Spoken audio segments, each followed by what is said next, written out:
Spectacle de désolation à Athènes en Grèce après une nuit de violence. Des bâtiments ont été incendiés et des magasins pillés en marge de la manifestation organisée après le vote d'un nouveau programme d'austérité. Avec ce plan de rigueur exigé par l'Union européenne et le FMI, la population est au bord de l'explosion. Les salaires vont une nouvelle fois être baissés et des postes supprimés dans la fonction publique. Cette crise sociale s'est en prime doublée d'une crise politique. Le gouvernement a annoncé la tenue d'élections législatives anticipées en avril prochain. C'est une arrestation qualifiée d'historique au Pérou. Après plus de 20 ans de clandestinité, le camarade Artemio a été capturé, gravement blessé, mais vivant, dans une cabane de la forêt amazonienne. Florindo Flores, dit Artemio, est l'un des derniers dirigeants du Sentier Lumineux, la sanglante guérilla du Parti communiste péruvien. Sa tête était mise à prix pour 350 000 $ par le gouvernement du Pérou et 5 millions par les États-Unis. Il s'agit peut-être d'une avancée majeure dans la lutte contre la maladie d'Alzheimer. Le bexarotène, un médicament habituellement utilisé contre le cancer, a été testé sur des souris et les résultats sont, vous allez le voir, très prometteurs. Cette chercheuse américaine a eu une idée a priori curieuse. Elle a donné ce médicament, le bexarotène, à des souris. Le produit est un anticancéreux, mais les souris n'avaient pas de cancer. Elles avaient une forme de maladie d'Alzheimer. À l'état normal, le cerveau est capable de nettoyer des dépôts de fibres qui se font près des cellules nerveuses. Dans l'Alzheimer, le service de nettoyage est dépassé, les fibres s'accumulent pour former des plaques qui vont provoquer la mort des neurones.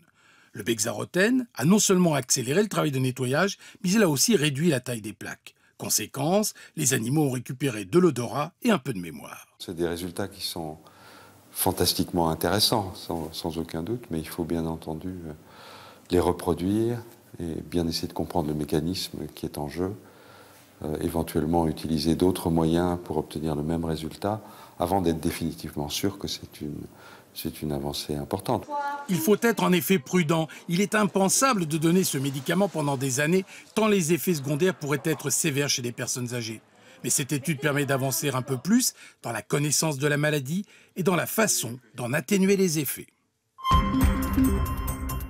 Plus que quelques jours pour changer les vieux francs en euros. Ensuite, il sera trop tard et tout l'argent qui n'aura pas été échangé tombera dans les caisses de l'État. Un sacré cadeau. 4 milliards de francs seraient encore cachés dans des bas de laine. Adieu Pierre et Marie Curie, Gustave Eiffel, Cézanne, Saint-Exupéry et Debussy. Aujourd'hui des francs, dans 5 jours, de simples bouts de papier.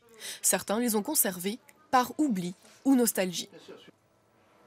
Ça doit être dans un tiroir ou peut-être au fond d'un verre, voilà. J'avais envie de garder un exemplaire de chaque billet qu'il y a eu, parce que d'une part ça me rappelait, on va dire, mon enfance, et en plus ça me rappelait aussi une époque où la monnaie avait un sens plus qu'aujourd'hui, donc du coup ça me faisait plaisir de garder ça en souvenir. Cela fait pourtant 10 ans que la Banque de France accepte vos vieux francs. Si vous comptez les garder dans l'espoir de voir leur valeur grimper, mauvaise idée, certains valent à peine le prix du papier. Que le nombre de collectionneurs est très réduit, de collectionneurs de billets, et le nombre de billets en circulation restant est colossal. Donc il y aura toujours 10 000 billets pour un client, d'où le manque d'intérêt. Je vous dis, l'exemple, c'est le billet de 500 francs Pascal, 500 francs, 75 € grosso modo, ça vaut 10 ou 20 centimes d'euros, rien.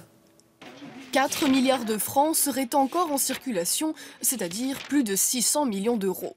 Tout ce qui ne sera pas rendu sera perdu, mais pas pour tout le monde. L'État pourrait être le grand gagnant.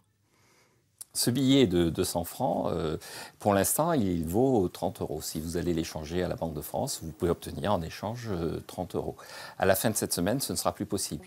Quant à l'État, lui, les 30 € qui n'auront pas été donnés par la Banque de France, eh bien, il les récupérera dans ses comptes.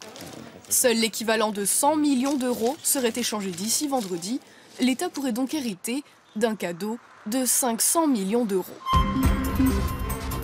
The Artist n'en finit pas de rafler des récompenses. Le film français a décroché 7 trophées au BAFTA de Londres, les plus hautes récompenses britanniques du cinéma. Un triomphe pour toute l'équipe du film, à commencer par Jean Dujardin, sacré meilleur acteur. The Artist. Michel Hazanavicius. Michel Hazanavicius. Un film français plébiscité à ce point par les Anglais, c'est tout simplement du jamais vu lors de cette cérémonie des BAFTA, équivalent aux Oscars américains. The Artist fait même mieux que The King's Speech l'année dernière. Jean Dujardin.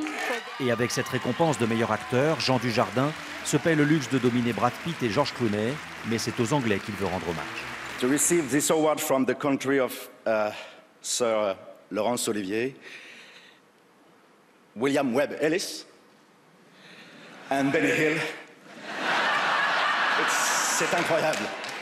Incontestablement, Jean Dujardin était bien celui dont tout le monde parlait hier soir. Et George Clooney aurait visiblement adoré jouer dans un film muet. Qui a parlé de Jean Dujardin là? Vous avez vu le film? Oh, j'ai adoré, il est formidable. C'est un très bon film. Je suis un fan de tous les films en noir et blanc et j'ai adoré pour des milliers de raisons. Sur le tapis rouge de Covent Garden, la star annoncée, ce n'est pas non plus Brad Pitt, mais bien Dujardin. Il y a du français, il y a du soutien, on travaille dans l'axe. Voilà. Vous êtes passé après Georges Clooney. Vous arrivez après Georges Clooney. Qui ça? Moi, j'essaie toujours de prendre ça comme un grand jeu, quoi. Mais je sais que malheureusement, les gens vont peut-être penser que j'aurai la grosse tête. Forcément, on monte tellement haut avec ce truc-là. On peut aussi ne pas choper le melon, voilà. La belle aventure continue pour The Artist, c'est le grand gagnant de la soirée avec 7 récompenses. Le film qui peut même désormais être considéré comme grand favori pour la prochaine cérémonie des Oscars. Top. Allumage, premier étage. Enfin, Décollage. premier vol réussi pour la petite fusée Vega. Le dernier né des lanceurs européens a décollé ce lundi à 11h GMT du site de Kourou en Guyane française. Sa mission a duré 90 minutes. Comme prévu, 9 satellites ont été mis en orbite. Vega est le fruit d'une dizaine d'années de travail. Cette fusée a été conçue pour transporter les petits satellites d'observation de la Terre.